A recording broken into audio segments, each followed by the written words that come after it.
Welcome back to Mask of the Slasher. Today we're gonna bring it on back. Bring it on back. Bring it on back. Well, we're gonna bring it back to when I was in junior high school. That's what we're gonna do. Okay. When I was in junior high school, is when I first watched Amityville Horror, and my friend at the time, Nikki, she showed me a picture of the Amityville house. There was an image in the window. Okay. This intrigued the shit out of me. So then I had to go and I didn't know what it was when she showed me that picture. So I had to go and rent the movie and see what this big thing was. Mm-hmm. And that was the starting point of me being interested in like true crime, anything like that. Yeah. So many, many moons ago. That was what, 1992? Yeah. Something like that. So yeah, we're going to talk about Amityville Horror. There it is. This movie came out 2 days after my birthday on July 27th, 1979. Mm-hmm. I was like, it's because I'm amazing. You are amazing. I am. I'm amazing. And it's based off of, very loosely based off of a supposed true story. So we're going to get into all that. But first, Stuart Rosenberg was the one who directed this. And it starred Margot Kidder, who I mostly knew from Superman. Oh, yeah, of course. As Lois Lane. That's how I knew her. But she was also in Black Christmas, and is really annoying in that. And then James Brolin. Yeah. And his son is Thanos. There you go. Also Cable. Yep, and Cable. So and then there's one little girl in there who's really annoying, and I was like, why is she so annoying? Why does she seem so familiar? Well, she was also annoying as a child in The Entity. Yeah. So her name is Natasha Ryan. Okay. Yeah. So, but she is Amy in this. I don't remember what the boys' names were. I don't care. It doesn't matter. They're not the important part of this story. No, so for sure. They're just kind of there. Yeah, they're just kind of there. So I'm going to kind of go through how this whole story started. A lot of people know the story of Amityville Horror or the Lutz family who lived there, but some people don't, and people like true crime like me, so I'm just going to go for it. So, because this actually fascinated me when I got older and I started to be able to find things online and understand a little bit more and so on. I started reading the book, but then I stopped as soon as I found out the controversy. This movie is based off of, like I said, very loosely based off of a somewhat true story. It's that bad. And it's very disappointing to me when I found this out. So, on November 13th, 1974, the family that lived in this home, which was 118 Ocean Avenue in Amityville, New York, and it said it was about an hour east of Manhattan, I think is what they said. So, a very upscale, ritzy town, you know, that kind of thing. And it was a family of mother and father and 4 younger kids and an older son. There was some weird gap going on there with that age group, so that was a little weird. But anyway, on that evening, the older son, who was 23 at the time, and the parents were 42, I think they said, or 43, he went in and he drugged his family and shot them to death. So that is why a lot of people wonder why they didn't wake up in the movie or whatever. Right. It's because they were drugged. They just failed to put that information in there. That's kind of important, I feel. I feel it is too. I feel kind of an important thing to leave out. Yeah, because I'm always like, why is that gun not waking somebody up? You know, if they try to say, oh, it's because of the excessive amount of lightning and thunder. No, son. Lightning and thunder is not that loud. We only had probably another minute worth of footage to show him drugging, preparing to, mixing something or just kind of implying somehow that he had drugged them. And the whole DeFeo portion of the story is not really explained in the movie at all. Yeah. Which I feel like was a missed opportunity.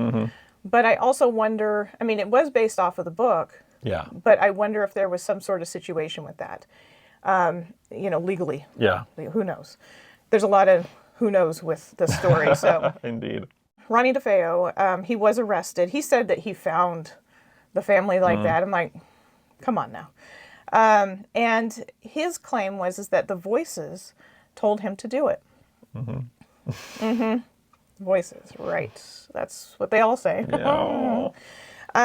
And really, ultimately, the man, he was addicted to heroin. And he also liked to dabble with the LSDs. Voices. Now we're getting somewhere. Yeah. If you know, you know. So, yeah, that's how that happened. The DeFeos actually lived in that house for 9 years. Because I was like, okay, was it a short-lived thing? Like the Lutzes after that, no. 9 years. Apparently he was a total douche nozzle the entire time, and they just had to deal with him. Right. And it's where it came to a head, essentially. Gotcha. So, all right, everybody croaks. Yep. Got it. Then, and this was, like I said, this was November 13th.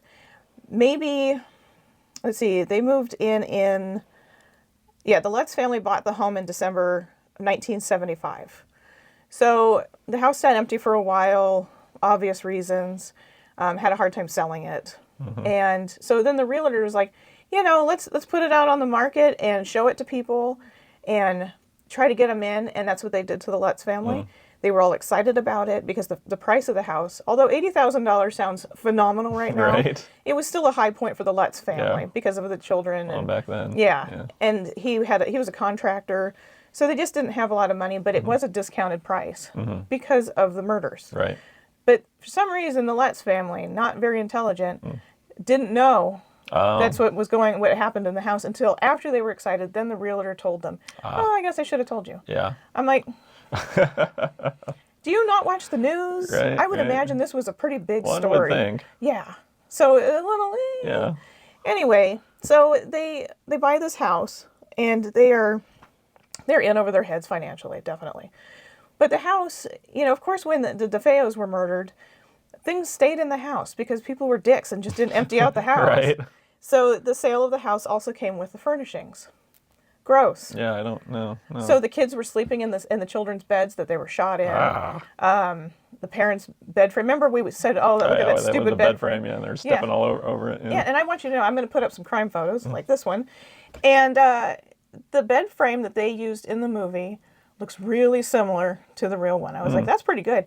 And they have that ugly mirrored stuff. Oh, okay. That crackle mirror. Yeah. Ugh. Yeah. I lived in a house that had that once. I don't mind mirrored stuff. Well, yeah, but that one wasn't good. No. So they move into the house, and of course, the shit hits the fan. Of course it does. It has to. Nothing can ever go right. Everybody moves into a new house, and something wrong that happens. Well, a little bit more happened to these folks, Yeah. supposedly. So the Lutzes claimed that for the 28 days that they lived in this house, that they had all of these crazy occurrences happen, and in the movie you'll see them, and for the most part that is what they claimed. Yeah. Some of them were a little more exaggerated, like the door being blown off was not what actually happened, of course. Yeah. The door just opened on Yeah. its own in the middle of the night. That's it. Like, that is pretty anticlimactic. It's just, So they say that they're having these problems. They were even there through Christmas and the whole thing.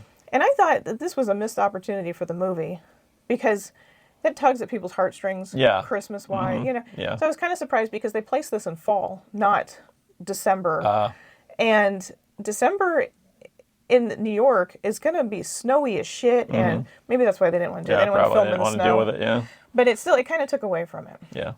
But anyway, so they have these experiences, and the husband's kind of getting a little crazy, just like in the movie.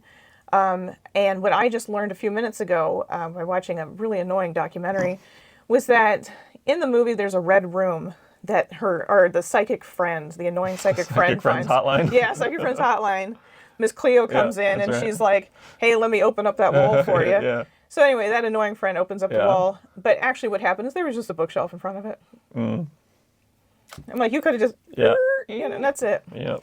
So apparently when that was opened, the gateway to hell or whatever, that made things worse. So now in the movie they talk about, and I guess this is in the book, if I had finished it I'd probably know, but there is a theory that somebody who was a supposed witch, his name was John Ketchum, that is where he lived or something at some point. He fled from Salem, blah, blah, blah. I found a great website, which I will put in the description because it's very informative, way more than you ever need to know, but it explains that they went through the family trees. They did everything. Oh. No sign of a John Ketchum living in that house or even on that property. Gotcha. So that was just all made up bullshit. Yeah. But, so, okay, things get a little crazy. They finally get out of there, and supposedly leave all their shit behind and never to come back, and they move to California. Well, in this documentary I just watched, they said, well, the people actually had some friends come back and get some of their stuff. I was like, of course they did. Well, yeah. Of course they did. Now, like I said, this is loosely based on things. I said earlier that the family, they went in over their head as far as buying this house. They knew that it was way more than they could afford. Mm-hmm. And so my theory is fraud. Yeah. Like, we can't do this. What were we thinking? They never even made one mortgage payment. Oh. Yeah, they're those folks. Yeah, I gotcha. So I think that's why they actually got out, and they didn't set everything on fire because that would have been an easy insurance fraud. Right. But they didn't do it because then all their stuff would be gone. Right. So, Yeah. if you can't afford your mortgage, don't buy the house. Here's what I don't understand, though. Like, okay, so just let the bank take it back. Why make up the cockamamie story to go along with it? I think that they were hoping for the sympathy, but also the attention that they got from this. Then the book was written, and then they got paid for the rights for that. Gotcha. Okay. So that's where a lot of people also feel like this theory is incorrect, that the stories are wrong, and they're full of shit because of that. Right. But about 5 months after the Lutzes fled the house, then Ed and Lorraine Warren came in and did their investigation. Right. Now, if you don't know who Ed and Lorraine Warren is, then you have never watched a Conjuring movie in your life, any of them at all. But they were, parapsychologists and demonologists, that kind of thing, and whatever. Yeah. Probably a little wackadoo. Possibly grifters. Possibly, yes. So yeah, they did their investigation, and it fed into the story even more, and they probably got a cut. Oh yeah, so I'm sure they got something out of it, right? Yeah. So if nothing else, they got to probably be on TV and in news art. They probably got publicity out of it, if nothing else. That's exactly it. And they were on a bunch of shows talking about that and other things. I'm kind of hoping, though, that the last Conjuring movie that's going to be coming out pertains to Amityville. Well, yeah, because they did a little bit. They showed sprinkled it in one of, and I think the second one. I think it was The Devil Made Me Do It. Oh, okay. The third one. I can't remember. Because it's the same idea, is that Ronnie DeFeo, tried to say that he was crazy in voices and blah, blah, blah. And so it was one of the trials where people could say, oh, well, it was the devil that made me do this, that, and the other, and all that bullshit. And it didn't fly. It did not fly. That man ended up in prison and had 25 to life sentences for each family member. Oh. And he died just a few years ago from natural causes. And he changed the story like 1,000 times. Actual house, the address originally was, I think I said 112 Ocean Avenue. And they have changed that address to 108. So it's not as easy to find. Because a couple numbers are going to throw some folks off. Right. Also on Google Maps, the house is blurred out. So, which some famous people do as well. Billie Eilish had to do it because of stalkers. So you can't really see it from there. But I recently looked it up. I don't know, maybe it was last year. And you just have to go to the next house, and you can still see it kind of. But they, really tried to change the exterior of the house to get the attention away from it. Because after the murders, of course, there was a lot of attention. Right. And then the movie came out, and it made it worse. Yeah. And the town really, they actually didn't want anything to do with the movie being produced there at all. They had no permission to film there. So the house that's in the movie is not the Amityville house. And so they filmed in New Jersey instead. As far as other documentaries go about this movie, there are a plethora of documentaries. And they're all, overly dramatic and really annoying, and I just can't stand them. Yeah. Where they have to have reenactments and that weird flashy shit that they do, and I just hate all of that because I just want the facts. And we watched many years ago, it was an interview with, I think, the youngest Lutz son, and you can rent this online if you want to pay for it, or if you have the services that are available with this, like I think Apple TV and somebody else. We don't have it. I didn't watch it again. Yeah. It was pretty cheesy, yeah, in my opinion. He was very overly dramatic and really liked attention. It was like the drama club. If you ever noticed, there are about 4,000 sequels to this, if you want to call them that. There is the original sequels, I think it's only like 4 movies or something like that. Yeah. There was a 3D. Yeah. Yeah. Come on now. I have never watched them. I have no interest in watching them because, oh wait, there was one that was on that weird Samsung channel. Oh. But, But I want you to know that when I was searching to watch this on streaming, because surprisingly I don't own it, I was shocked too. I found the list of a lot of the Amityville spin-offs, I guess you could say. And I'm going to read those to you. Hold on to your hat. Woo. It's a lot. Amityville Horror Harvest. Amityville Horror Poltergeist. I'm just going to go with the shortened version of all this. Moon, Ghosts of a Something, I can't even remember what that one was. Thanksgiving, Amityville Karen, Amityville Horror in Space. Oh my god. All I could think about when I read that, by the way, was pigs in space. But Amityville Horror Rising, Amityville Christmas Story. Yeah. Amityville Backpack. Ooh. What is that about? What could that be? Like a haunted backpack? Yeah, I mean, that's just weird.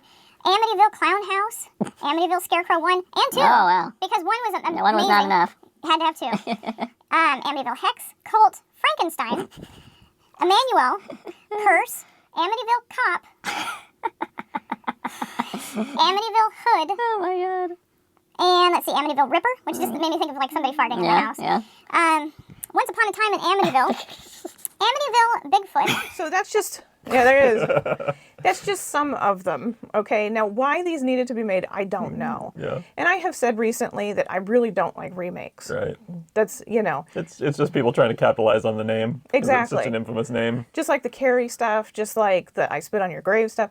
Stupid. But I am going to admit, and it's not just because Ryan Reynolds was hot back in the day, as he is now even. Yeah. But Ryan Reynolds remade Amityville, and I think it came out in 2005, something like that. It's good. Yeah, it's actually, yeah. If you had never seen the original one, this one just kind of scoots into its place. You know, they didn't do a bunch of crazy stuff with it and elaborate with it, like other people do. Yeah. It was really good. Yeah, and he surprisingly looks so. just like him when he gets angry. And it's hard to see Ryan Reynolds angry, Right. Because he's so funny. Yeah, You know, yeah. and I always knew him from Waiting. Yeah, oh yeah. Yeah, so it's difficult. But yeah, he does an amazing job.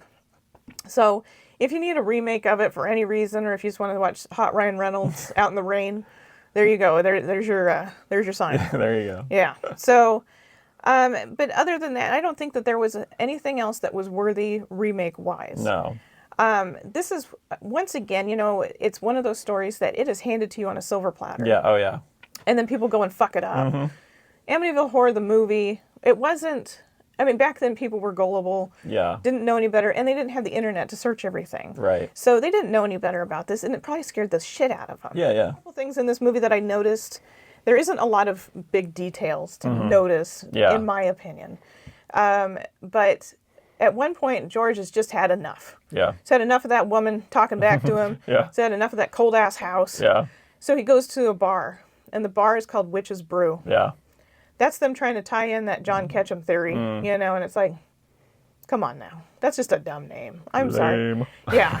You know, I mean, we did go to a restaurant / bar called the Sea Hag. Yeah. But that makes sense because it was right next to the ocean yeah, and it was, but Witch's Brew? Yeah. That sounds like some corny thing that would be in Salem, Yeah, Massachusetts. exactly. And some tourist trap shit. It was just dumb. You know, just corny stuff. Yeah, let's be honest. If you go back and watch Amityville now, not a lot happens. No. And I suppose if you think about it, that's probably a more realistic depiction of a supposed haunting in the fact that, you know, it's not a bunch of crazy shit happening. Yeah. But if somebody were to watch it now, it's probably not going to really hold up for them. Oh, no, it You know? absolutely wouldn't. It's so corny now. Yeah. I still love it, but it is definitely corny. Yeah, because they didn't go too crazy with stuff. Yeah. But some of the things I saw were that was done was like the eyes in the window. Oh, yeah. Supposedly they saw some demon pig with Yeah, eyes in the right, window right. in the book. But I don't know about that. Yeah, it looked like a weird Muppet. Yeah. Yeah, like Jim Henson's out there. Yeah. And he's like, hey guys, Yeah. oh God. Yeah. Also, a young couple buying a shitty house. Oh, yeah. The house was not in amazing shape. They don't really convey that very well, but you could just see like just dirty wallpaper and, Yeah. well, old bloody furniture, Yeah, yeah. you know, normal stuff. So I thought that was kind of funny. Now, at one point there was a tree that went through a window. That reminded me of Poltergeist. Yeah. So obviously Poltergeist got it from Yeah, Amityville, because yeah. it is kind of scary to have a tree just go through your window, especially a haunted, scary tree. Ah. Ooh, Mr. Branchy's coming after you. Oh, God. But after this movie came out, then our friend Eddie Murphy did Delirious. And if you have not watched Eddie Murphy's stand-up special, Delirious, you're missing out. I would have been in the house and said, oh, baby, this is beautiful. We got a chandelier hanging up here, kids outside playing. It's a beautiful neighborhood. We ain't got nothing to wear. I really love them. This is really nice. Get out. Too bad we can't stay, baby. That was actually what inspired, obviously with combination of it, but inspired the movie Get Out by Jordan Peele. Yeah. On Instagram, Monkey Paw Productions put up that clip of Eddie Murphy saying that and said in the description below, this is what helped inspire blah, blah, blah, blah. And I was like, well, that's kind of cool. Yeah. You know, I mean, it actually, I wasn't just full of shit. It was a for real thing. Yeah. This movie inspired other movies, the story did. But because of the controversy of the story and whether or not it was true, one of the things that I remember watching in a documentary eons ago, The Exorcist came out on December 26, 1973. So it's just a few years before this whole incident happened. Right. So at that time, of course, everybody was just like, oh God, you know, Satan and all this stuff again, Yeah, you know, yeah. and I do believe that the Lutzes use that as their Yeah. way to, in fact, get out Oh, yeah. of the house. Well, remember, folks, Lutz is only one letter away from Putz. There you go. That's really helpful. Thank you so much. Yeah, you know, I have to say that, you know, the 3 times that we have purchased homes, if we had gone into a house and found out that somebody was murdered in it, Oh, yeah, that's it. we would have turned Yeah, right back around. yeah, that's it. Doesn't matter how much dark, spooky shit we like. Right. I don't want to live in a house that somebody Yeah. died in. Well, chances are, you know, like the first house we bought was built in like 1949. Yeah. Chances are, a house that old, somebody croaked in there at some point. It's you know possible, what I mean? yeah. So that's Yeah. that's one thing. So, you know, we buy an old enough house, somebody's probably died in it at some point. Possibly. But not, but a murder. Yeah, murder's a bigger That's deal. a whole other ballgame right Yeah. there.